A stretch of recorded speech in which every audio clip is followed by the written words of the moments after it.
Good morning. I'm Brian Reagan. This is Tyler Kelly. And we welcome you to Mornings with Brian and Tyler.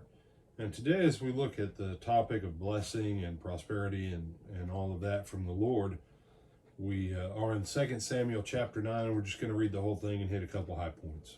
Now David said, "Is there still anyone who is left of the house of Saul, that I may show him kindness for Jonathan's sake?" And there was a servant of the house of Saul, whose name was Ziba.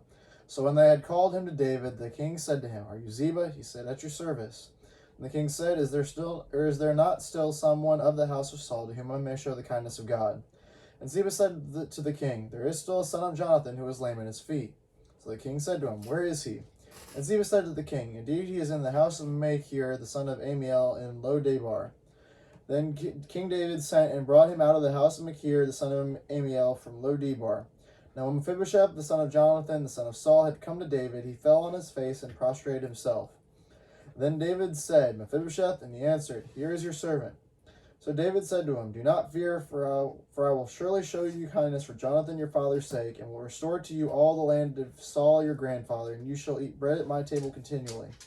Then he bowed himself and said, "What is your servant that you should look upon such a dead dog as I?" And the king called to Ziba, Saul's servant, and said to him, "I have given to your master's son all that belonged to Saul and to all his house. You and your sons and your servants shall till the land for him, and shall bring in the produce, so that your master's grandson may have food to eat. But your master's grandson, Mephibosheth, shall always eat at my table." Now Ziba had 15 sons and 20 servants. And Ziba said to the king, "According to all that my lord the king commands his servant, so your servant will do." And Mephibosheth ate at David's table like one of the king's sons. And Mephibosheth had a young son whose name was Micah, and all who lived in Ziba's house became Mephibosheth's servants. Mephibosheth lived in Jerusalem, for he always ate at the king's table. Now he was lame in both his feet. And Mephibosheth, how this came about, remember when they were fleeing, his basically his nanny dropped him, broke his feet, and they did not stop. They did not have time to set them properly, and so they healed lame.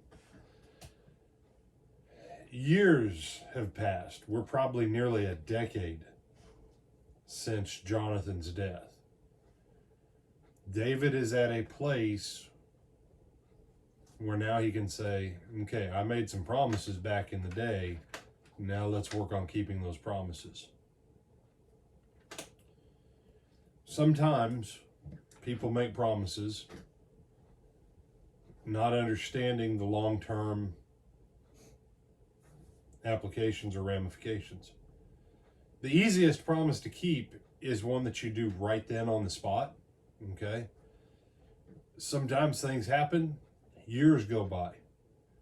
And I don't know if anybody else in Saul's house knew about the deal between David and Jonathan.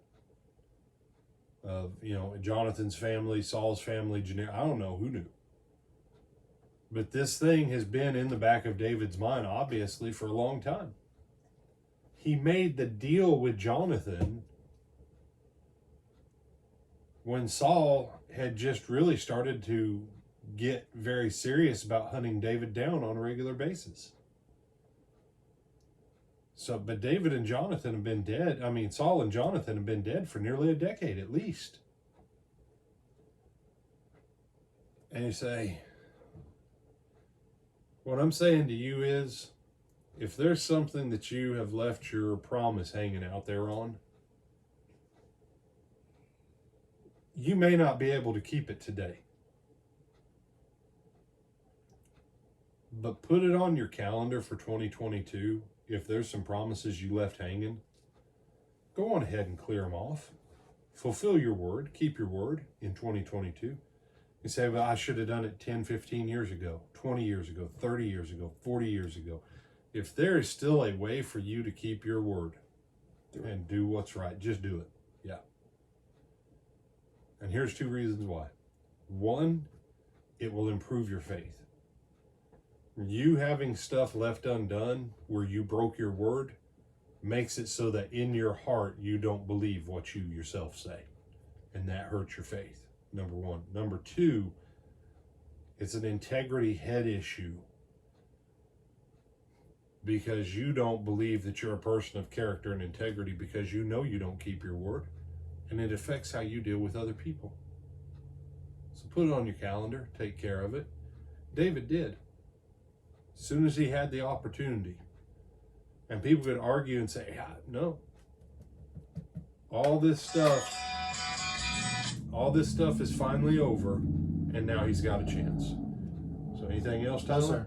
With that, I'm Brian Reagan. This is Tyler Kelly. Remember to Like, comment, share, and subscribe. We'll see you tonight.